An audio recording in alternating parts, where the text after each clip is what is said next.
morning, Dubai. Welcome back to Lovin Dubai show, where we go through the top trending stories that everyone across the country is talking about. Our top story for you today: the world's second tallest tower is launching, and none other than J-Lo was in town to kick off the celebration. Huda Beauty and Kattan have broken up. We have all of the information on that. Also talking about an incredible opera, Eugene, Onegin, is coming to Dubai, and it's a romance and drama opera that you must see. Nara Smith was in Abu Dhabi. Can you imagine? Oh my God. Can you imagine? Oh, I can't believe we missed Nara Smith. Is that right? Am I doing it right? Am I doing Nara right? I was in Abu Dhabi for work. Yeah, that's the one. Yeah, that's the TikTok that we're talking about. In today's rapid weather report, we had a bit of rain yesterday. Today, NCM is declaring it's mostly sunny with 21 to 28 degrees. Let's see if the rain holds off for longer. What may not hold off is the fashion police when we talk about these Miu Miu, New Balance, sneaks, and then a customization into a heel. Oh my God. Okay, so this was personally customized by someone on Instagram. The heels. The heels. Right. And the Miu Miu, they're actually on sale. 4,300 dirham. They're okay. You know, if it was loafers, I would get it, but the tie and there's two weird. ties. It looks like it's a sneaker turned into a loafer, right? Yeah. Or sandals. I don't even know how to. So it's loafer situation, but runner. All really trendy people could pull these off. I think I could pull them off with today's outfit. Yeah, 100%. Because you're wearing loafers. And then like ripped jeans. Loafers doesn't really make sense with ripped jeans. So maybe this is the shoe for that. So as if you're going for something a little bit nice, but not too formal. 4,300 Go for 4,300 dirhams. But it's something I personally not wear, honestly.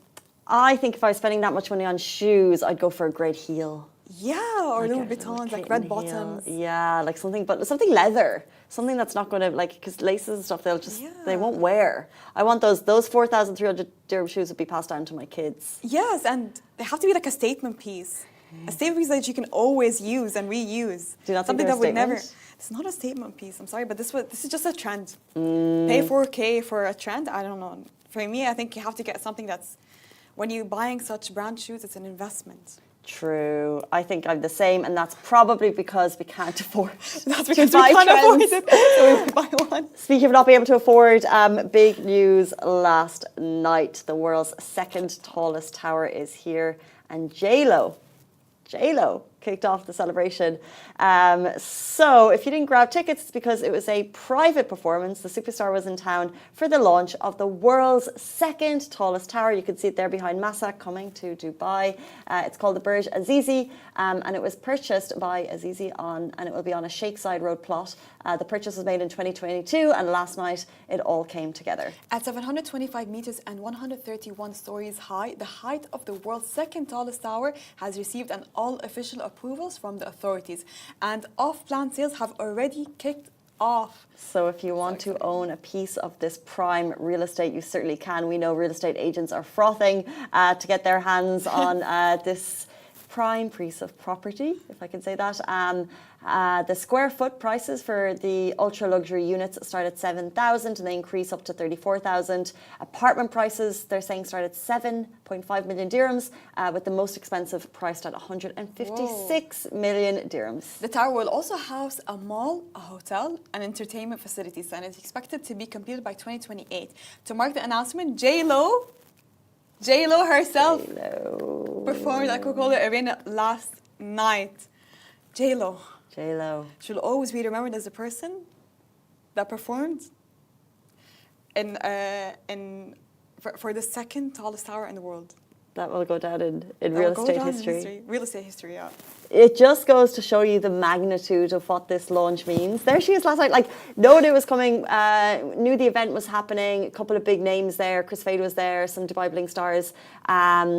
But to bring in this superstar, and by the way, from the videos, we just posted a great video on our feed, by the way, of someone who... She looks so good. She looks so good. I can't stop watching the video. I'm like, oh, look at her dancing. It's a cool catsuit. But she did a couple of outfit changes. So it wasn't just one of these performances. You know, sometimes you go to... Like a 2-minute performance and they come in and they leave. Yeah. She had about 3 to 4 outfits. Whoa! And it was a real big And I saw some of the comments coming through saying it looked really, really sick. It was really good. Oh my God. We missed out on our real estate career. We should have been there. I know. Oh. I mean, for the last 3-4 years, that's exactly what we should have been doing, selling real estate in Dubai. It's too late. I really would love to talk to someone who's selling these apartments and to just What type of investors come, right? What type of investors come to buy those apartments? The people who can afford those Miu Miu shoes that we spoke about. The people with a lot of money, I guess. But this is, when we say 156 million for the most expensive, this is off plan. I'm assuming construction hasn't started. When you compare that, this is going to be the second tallest tower in the world. 100 meters less taller than the Burj Khalifa, by the way. Yeah. So that's 828. This is 727. Wouldn't it be another tourist attraction, though? It would have entertainment at a mall.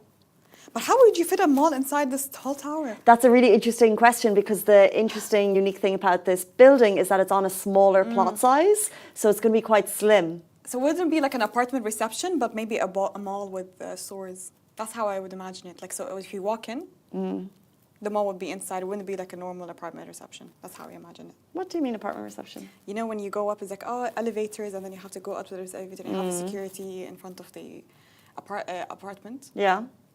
But I feel like if this has a mall, I feel like it's going to be on the ground level. The mall, low floors. Probably a viewing deck up top.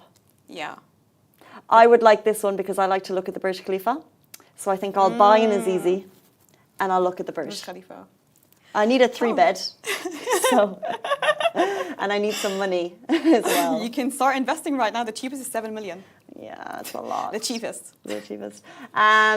However, let's bring it to something that we can do right this very second with a nice entertainment piece that's coming up. So Eugene Onegin brings drama and romance to Dubai Opera. Dubai Opera has already delivered 2 breathtaking performances, La Biadre and Mozart's Requiem. So the turnout was incredible. Now there's just one more night left, and it's a big one. To speak about the previous events, La Biadre transported audiences to ancient India with breathtaking tale of love, betrayal, and redemption, while Mozart's Requiem filled the hall with hauntingly beautiful melodies, taking listeners on an emotional journey through one of the most powerful choral masterpieces ever composed. Wow. The energy, the artistry, and the sheer brilliance of these performances left audiences mesmerized. And now the stage is set for the grand finale, Eugene Onegin, which is from the 20th and the 21st of Feb, a masterpiece of love, pride, and regret. Tchaikovsky's powerful score brings Pushkin's timeless story to life, following Tatiana's heartfelt confession of love and Ongin's cold rejection, a mistake he realizes too late. Take note, men. With melodies, a full orchestra and world-class vocalists, the production by the National Theatre Brno Opera is so moving. And if you've missed the first 2, we heard amazing reviews, especially from Mozart's Requiem. Don't make the same mistake twice. This is your last chance to experience a world-class performance at Dubai Opera. Absolutely stunning. Book your tickets from Dubai Opera website right now. Let's move in to our next story. I'm sure you've seen this filling up your feeds. We'd love your opinions on it. Huda Beauty and Kattan have broken up business-wise. So in case you've been living under a rock and you're unaware that we walk among beauty entrepreneur legends, Alia, they founded Huda Beauty back in it's actually one of the biggest beauty brands in the world. It eclipses things like Kylie Jenner, more followers than them. And in 2018, Kayali was launched under the same company with Mona Lisa, specifically for perfumes. But this week, the 2 Kattan sisters took to Instagram to announce the brand's split, and they explained why. So Huda Beauty sold its stake in Kayali and the fragrance brand and will now be an independent entity. Trying to look for the price because I know that an independent investor came in and bought Kayali and or bought a stake of it. And Mona will head it up. They have been stellar at social media and growing audience because they always talk to their audience, and they did this nice little video basically explaining their whole journey, and you love that. We love that. Do you love that? I love that. And they started from nothing into something really, really big, like a $1 billion industry. And she's a household name. Huda Beauty became a household name, so they built it together. I know it can be super emotional for them because through this year, since 2013, they've been working together, hand in hand, building a brand together. Huda Beauty, Kayali, makeup brands, blogs, Instagram, influence, everything. So for them to split, I'm sure it's definitely hard for them, like for Mona to take this journey on her own and Huda to take this journey on her own also. But I think it's so amazing for Mona Mona to to go step out into, yeah. because the perception of the audience, because you look at the pages, it's called Huda Beauty. Huda Beauty. So everyone thinks Huda. However, I don't think we're as aware how instrumental the entire family was in the process. And they started as 3 sisters, but also amazing support from their family. I think their eldest sister, Alia, invested the $6,000 to kick it off. And they've been working side by side. And for so long, Mona has been pushing fragrances. And I think fragrances are so amazing. Hers, did you smell her fragrance? Kayali is so good. And it lasts. It's so good. I don't know, it's a mix. I love how some of her fragrances, it's a mix of oud with vanilla. It's the perfect mix. She went down the oud direction and we're so here for it. Because I think, why is it that men's fragrances last? They're too strong. No, I love men's fragrances. They're too strong. Oh, but I feel like so many perfumes, you spray. Like, I try to do the thing, and I saw Mona and Safa do a funny video about it. They're like, I can't remember, they were like, when normal people perfume, it's like, yeah. But when Arab people perfume, it's like, I do that. And her Kayali spray is like, but I can smell it, but Kayali lasts. Kayali lasts so much, and the spray is so strong, it's like, whenever I move it, I'm like, yeah, it makes you just, and it makes you feel good. I feel like perfume. And it makes you want to put it on furniture as well for some reason. Really? Yeah. Interesting. Yeah, I spray perfume on furniture. Oh my God, it must be expensive. I don't use the expensive perfumes on furniture. But Kayali, I don't know, for some reason, because the spray is really strong, so it's easy for you to go like on the sofa. It's so good. It's really good. It's so good. Well, would you ever work with your sister to build a business? Well, I work with my brother. True. I would start a business with my sister rather than a friend, because I feel like you can always trust a family more than I friends. agree. Because same blood, same flesh, nothing, like they're not going to betray you. There are cases, but they're not going to betray you, and the money will always stay in the family. Yeah, I agree. I think there can be fallouts. It doesn't matter. It could either like with friends or with family. But you have to trust yourself going into the process that you're not going to be that type of person that allows business to get in the way. But yeah, I work with my brother. It's fine. But then I say blood is stronger than, what's the saying? Blood is stronger than, what was the saying? Blood is stronger than water. Yeah. Blood is stronger than... Yeah, blood is stronger than water, Blood right? runs thicker than... But it's interesting because I think you like, and this is so weird saying it being the non-boss. But like with my brother being the boss, I think like I don't know how Huda and Mona did it, but sometimes like you need to know exactly what lane you're in, or like you need to know exactly what you're doing, because like if you're crossing over. And you need to know your skills also. Like some of them can be good in leadership. You can be good in, for example, let's say marketing. You can be good in, I don't know, sales and advertisement, for example. I think you need to know your skill set. And then just never cross paths. Never cross paths. Never cross paths. Yeah. But then you can trust each other that like, yeah, the trust is there. Because I feel like, let's say I started a business with my sister, I think she'd do better than me in terms of leadership and heading the brand. And I think I'll do better than her in terms of marketing. Are you going to start something? I don't know. Maybe. Oh. Sarah, are we ready? Go on. No, we're not starting What are you anything. thinking? What would I do? Okay. What would I do if I started a business? I think, okay, I would love to do reviews, but like honest reviews about brands. Like beauty brands? But it's not a business, actually. It could be. It could be a business. You spoke about reviews yesterday. Oh yeah, food bloggers and reviews. Yeah, I'll take it. If someone gave me like a feedback, I'll take it into consideration. You know, like I will better myself. True. I think all subjective feedback is subjective, but it's good to hear the audience. It's good to hear the audience. It's not defamation. So who are you going to pull down?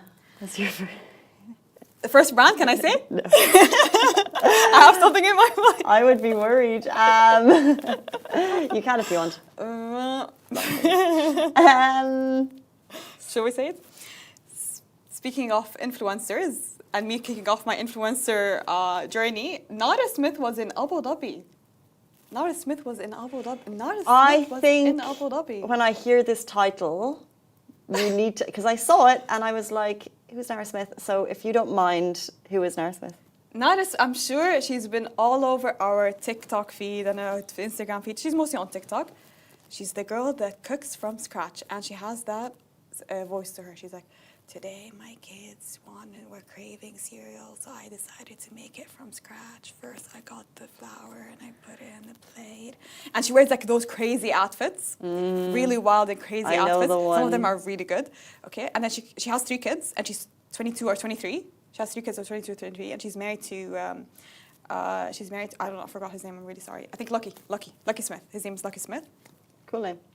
She has 3 kids, and she cooks from scratch, everything from scratch. She makes toothpaste from scratch. Does she have loads of followers? She has a lot of followers, and this girl gets millions of views, minimum 1 million views, minimum. I'm not a big TikTok. I use TikTok for like just Dubai stuff, but I've seen this account, and it's one of those ones that you just listen to because it's so aesthetic and her outfits are cool. And she's like, I'm just going to take this cocoa bean and make, a child from it. We ran out of toothpaste, so I decided to make it from scratch. How does she make toothpaste? I have no idea how she makes toothpaste from scratch. And I don't think it's very hygienic, but it's okay. Well, it's just interesting because it's all about engaging people. This is so...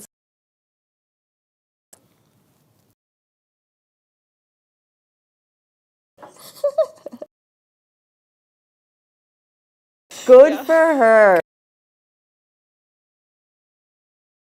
Like, there's noise. How do you really grow? Someone does something that's kind of the same, but also so. She's made it in for herself, and here she is in Abu Dhabi, living her best life. She's a model. Yeah, I can see that. Her and her husband were a model. I don't know how she decided to start this TikTok page, but she was in Abu Dhabi for Prada pop-up. I saw this Prada pop-up. It looked so good. It looked amazing. So good. It looked amazing.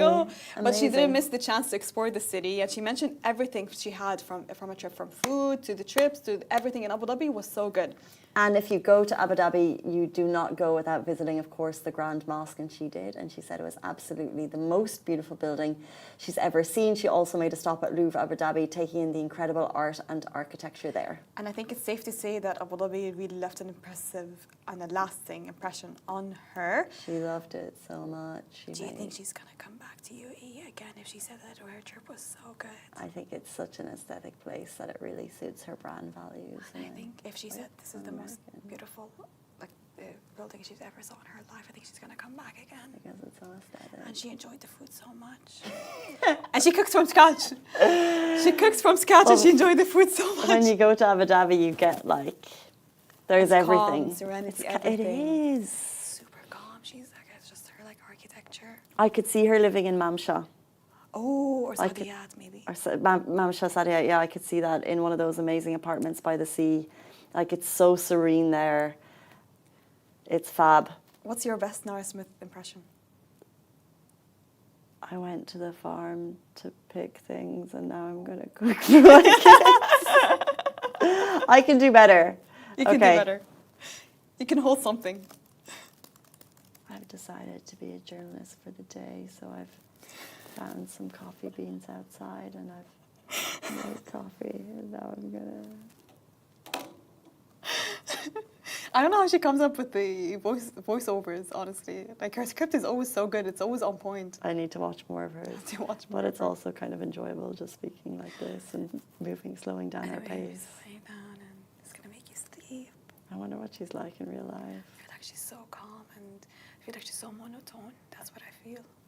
I wonder if the audience can hear us through our mics at this pace. Can you hear us? If you enjoy Nara Smith videos, they can enjoy us also because she's too monotone. It's just something just oddly satisfying about ASMR. Yeah, even when we're sitting here doing it ourselves, it's just like... Today, I decided to make coffee beans from scratch. Coffee beans from scratch. I flew to Sri Lanka to get the coffee beans. Okay. 8:50 if you'd like to see JLo's stellar performance. We have a bit of a clip on our Instagram account. That brings us to the end of the show, I believe. Thank you, Massa. Thank you, Casey. And we'll be back with you here tomorrow morning, same time, same place. Have a beautiful day. Bye-bye.